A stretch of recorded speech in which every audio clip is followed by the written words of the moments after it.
What's up guys? Balik lagi bareng gue Erik di program Shopedia dari Shoe Workshop.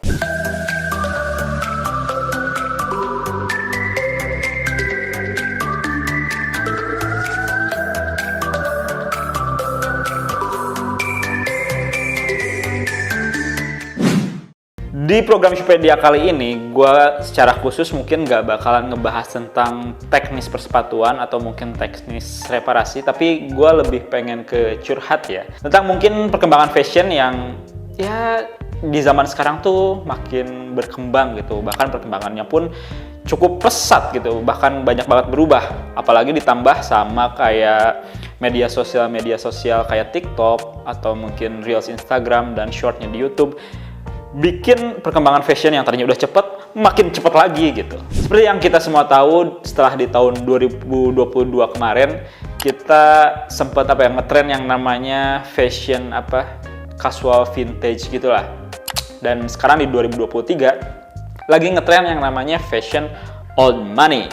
Jadi buat kalian yang belum tahu, mungkin fashion old money ini lebih ke merujuk gaya berpakaian yang elegan, berkualitas, dan mewah lah, yang klasik-klasik gitu. Cara berpakaian ini terinspirasi dari gaya berpakaian keluarga bangsawan zaman dulu, kayak mungkin keluarga Kennedy, keluarga Getty, dan keluarga Vanderbilt. Ya mungkin kalau di Indonesia, keluarga Cendana mungkin. Terus apa keresahan gue sama gaya old money fashion ini? Sebenarnya nggak ada masalah sama gaya old money fashionnya ini, tapi yang jadi keresahan gue, itu brand-brand fast fashion zaman sekarang justru mengembangkan produk-produk atau ya produk-produk fashion bergaya old money gitu, dimana ini dua hal yang kontradiktif, dua konsep ini nggak bisa disatuin, dimana satu sisi mengedepankan kualitas, satu lagi mengedepankan kuantitas. Jadi buat kalian yang belum tahu fast fashion, jadi fast fashion ini adalah sebuah konsep fashion yang mengedepankan kayak mungkin desain, produksi, kreasi, dan pemasaran fashion yang berjumlah atau dengan kuantitas yang banyak, cepat, dan juga harganya murah. Ada beberapa brand fast fashion yang mungkin terkenal dan mungkin lu juga semua tahu ya, maksudnya kayak Zara, Uniqlo, H&M, dan beberapa brand-brand besar lainnya yang sering banget kalian temuin di mall-mall besar Indonesia. Pertanyaannya, kenapa fast fashion digemari? Jadi gini, semenjak abad ke-20, fashion ini udah jadi kayak kebutuhan buat orang-orang gitu. Jadi tren berganti gaya atau busana yang menyesuaikan sama musim itu jadi salah satu faktor berkembangnya fast fashion di dunia. Kayak yang udah kita tahu, kalau misalnya negara-negara yang punya 4 musim, kayak misalnya musim semi, musim panas, musim gugur, dan musim dingin, itu mereka selalu punya pakaian atau busana yang menyesuaikan sama musim-musimnya itu sendiri. Nah, kalau selama ini kita tahu kalau si brand-brand fashion ini selalu merilis tren fashion yang mungkin sekali selama semusim, which is ya 4 bulan sekali atau mungkin 4 minggu atau sebulan sekali. Nah, di zaman sekarang justru brand-brand dengan konsep fast fashion ini udah bisa merilis sampai mungkin 4 kali sebulan atau 52 micro season, alias 1 minggu 1 tren. Itu sebuah konsep sempurna buat menjadikan orang-orang jadi sosok yang konsumtif. Ya, walaupun gue juga nggak bisa menutup mata ya, karena ada beberapa sisi positif dari fast fashion ini. Salah satunya mungkin buat para desainer dan kreator yang jadi lebih produktif, yang jadi lebih kreatif dan lain-lain. Tapi nggak bisa dipungkiri juga kalau fast fashion ini banyak banget dampak negatifnya atau dampak buruknya. Jadi gini guys, sejalan sama konsep fast fashion yang berjalan cepat, berjalan juga lah banyak kerusakan atau dampak negatif yang diakibatkan sama konsep fast fashion ini terhadap lingkungan dan juga sosial, yang ternyata dampaknya jauh lebih cepat daripada yang diperkirakan. Contohnya, pencemaran air. Semakin banyak produk yang diciptakan atau diproduksi, semakin banyak juga limbah yang harus dibuang, terutama kepada air. Masalahnya, kebanyakan negara yang memproduksi brand fast fashion ini adalah negara-negara berkembang kayak India, Kamboja, Bangladesh, Vietnam, Cina, bahkan Indonesia sendiri, di mana negara-negara ini nggak punya aturan atau regulasi yang ketat tentang pengaturan pembuangan limbah pabrik.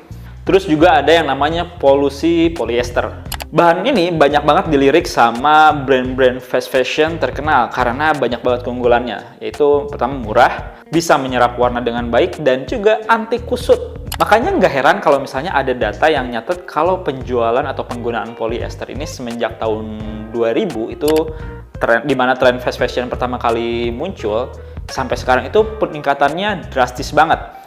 Tapi apa sih yang bikin polyester ini berbahaya? Jadi si polyester ini sama-sama bisa mencemari lingkungan atau air, yaitu mengeluarkan yang namanya mikroplastik yang keluar atau terpisah dari bahan polyesternya ketika bahan ini dicuci. Nah, sama kayak plastik, mikroplastik ini juga perlu penguraian yang mungkin butuh waktu puluhan bahkan ratusan tahun. Belum lagi dampak negatif dari fast fashion lain kayak mungkin polusi jejak karbon CO2 atau mungkin penumpukan barang fashion yang udah nggak kepake yang menurut gue kalian sendiri udah pasti ngerti deh. Next, kita ngobrolin sisi gelap yang lain dari dampak negatif fast fashion ini, yaitu perbudakan modern. Di mana negara-negara yang banyak memproduksi produk fast fashion ini kayak India, Kamboja, Vietnam, dan Indonesia yang tadi udah gue sebutin, ini bisa dibilang gudangnya atau mungkin surganya buat para brand-brand besar. Karena di negara-negara ini, para buruh bisa dibayar dengan murah. Bahkan yang menyedihkan, itu banyak banget brand-brand fashion terkenal yang mempekerjakan anak-anak di bawah umur. Organisasi Perburuhan Dunia atau ILO mencatat ada sekitar 20 juta anak yang dipekerjakan untuk para brand-brand fast fashion ini dan tidak digaji dengan layak. Tapi kan Bang, kalau misalnya cuma gue yang beli produk fast fashion ini gak akan ngaruh ke hal-hal negatif yang tadi diceritain. Kata 5 miliar orang di dunia. Makanya upaya buat menanggulangi atau mungkin salah satu langkah awal buat mencegah dan melawan kampanye fast fashion ini adalah dengan hidup tidak konsumtif yang selaras sama gaya hidup frugal living.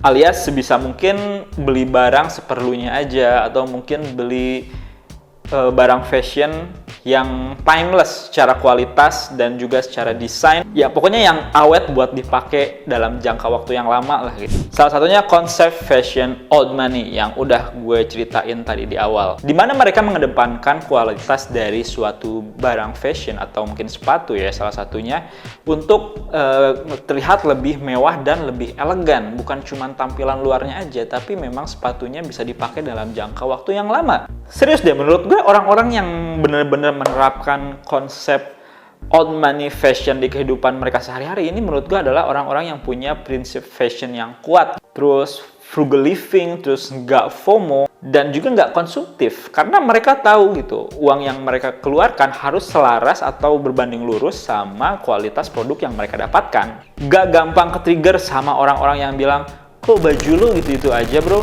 kok sepatu lo itu-itu aja bro. Sorry, bukannya gue pengen ngikutin mungkin Mark Zuckerberg atau Steve Jobs yang pakaiannya itu-itu aja, tapi karena gue tahu gitu loh sisi gelap dari industri fast fashion yang selama ini orang lakuin gitu. Dan mungkin itu juga yang jadi salah satu alasan kenapa orang-orang besar yang tadi gue sebutin milih untuk hidup minimalis dan menerapkan konsep frugal living di kehidupan mereka. Salah satu konsep yang bikin gue senang sama konsep hidup frugal living adalah pakai barang sampai habis. Selama barang itu masih bisa dipakai, ya jangan beli lagi dulu gitu. Selama barang itu yang rusak masih bisa dibenerin, ya jangan beli baru dulu, itu benerin dulu. Dengan ngelakuin hal sesederhana itu aja, menurut gue bisa mengurangi mungkin dampak negatif dari penumpukan sampah barang fashion, terutama sepatu ya, yang udah rusak gitu. Dan harapan gue sih, dengan kita melakukan hal ini, tren fast fashion juga bisa semakin berkurang gitu, dan si brand-brand yang menerapkan konsep fast fashion juga bisa lebih mikir dan bikin konsep fashion yang jauh lebih sehat daripada konsep fast fashion ini. Ya begitupun di dunia persepatuan gitu, dunia yang gue banget, dan menurut gue mungkin dari total seluruh konsumen pembeli sepatu di Indonesia cuma 20-30% aja yang punya value di sepatu mereka. Sisanya ya orang-orang yang rusak dikit buang, atau bahkan solnya aus dikit licin buang gitu. Padahal di zaman sekarang banyak banget penyedia jasa reparasi sepatu yang menurut gue udah oke-oke banget. Contohnya shoe workshop. Tapi serius, menurut gue di zaman sekarang ya nggak cuma shoe workshop aja ya, maksudnya banyak banget penyedia jasa reparasi sepatu. Mungkin salah satunya mamang-mamang yang suka lewat di depan rumah kalian atau mungkin mangkal di pinggir jalan, mereka itu udah bisa menyediakan jasa-jasa reparasi sepatu yang menurut gua oke gitu. Tapi kalau misalnya kalian nanya apa sih yang bedain Shoe Workshop sama tempat reparasi lain gitu, salah satunya adalah jasanya yang lengkap, mulai dari reparasi sole, upper, reglue mungkin, terus repaint sampai custom sepatu. Terus standar pengerjaannya udah standar pabrik sepatu, dan kalian juga bisa dapat garansi 60 hari buat setiap sepatu yang kalian reparasi.